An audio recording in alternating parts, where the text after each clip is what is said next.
नमस्कार दोस्तों, युवा शॉर्टहैंड में आप सभी का स्वागत है। डिक्टेशन 5 सेकंड बाद स्टार्ट होगी। सो बी रेडी, स्टार्ट। अध्यक्ष महोदय, जब कोई देश पराधीन होता है तो किसी भी स्थिति में उससे औद्योगिक विकास संभव नहीं होता। विराम। शासन करने वाला देश यह कभी नहीं चाहता कि पराधीन देश का औद्योगिक विकास हो और वह आर्थिक रूप से समृद्धिशाली बन सके। विराम। ऐसा होने से उसे अपनी प्रभुसत्ता बनाए रखने में कठिनाई पैदा हो जाती है और इसलिए वह चाहता है कि राजनीतिक रूप से पराधीन देश आर्थिक रूप में भी पराधीन बना रहे। विराम। अपने देश भारत का उदाहरण हमारे सामने है। विराम। जब तक यहाँ अंग्रेज़ों का राज्य रहा तब तक उन्होंने यहाँ किसी भी उद्योग को पनपने नहीं दिया और इस प्रकार वह हमारी प्रगति के मार्ग में सदा ही रोड़े अटकाते रहे। विराम। पहरा।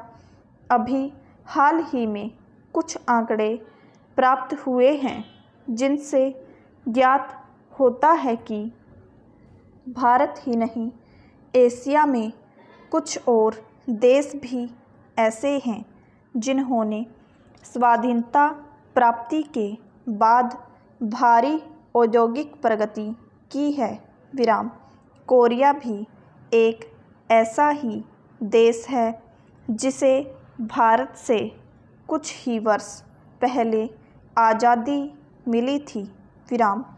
आंकड़ों से पता चलता है कि आज़ादी से पूर्व 1944 में वहाँ जितना औद्योगिक उत्पादन एक वर्ष में होता था, अब उतना उत्पादन वह देश केवल 12 दिन में कर लेता है। विराम।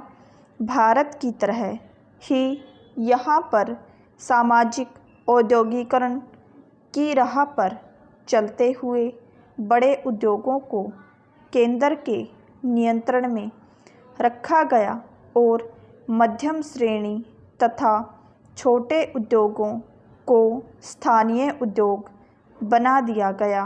विराम। इसके साथ यहाँ छोटे उद्योगों को अधिक महत्व दिया गया। विराम।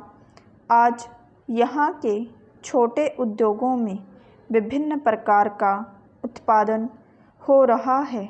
विराम। इन उद्योगों में हर वर्ष 40 करोड़ मीटर कपड़ा तो बनता ही है, साथ ही दैनिक ज़रूरत की प्रत्येक वस्तु इन उद्योगों में बनाई जाती है। विराम। यह सामान यहाँ इतनी मात्रा में बनता है कि इससे यहाँ के लोगों की ज़रूरतें पूरी हो जाती हैं। विराम। इस सब का श्रेय एक स्वाधीन देश के आधुनिक उद्योग को ही जाता है, जिसके पास अपना कच्चा माल है और तकनीकी विकास करने के लिए उत्तम कारीगर हैं। विराम। उत्तरी कोरिया की सबसे बड़ी सफलता रेलवे का विद्युतीकरण है। विराम।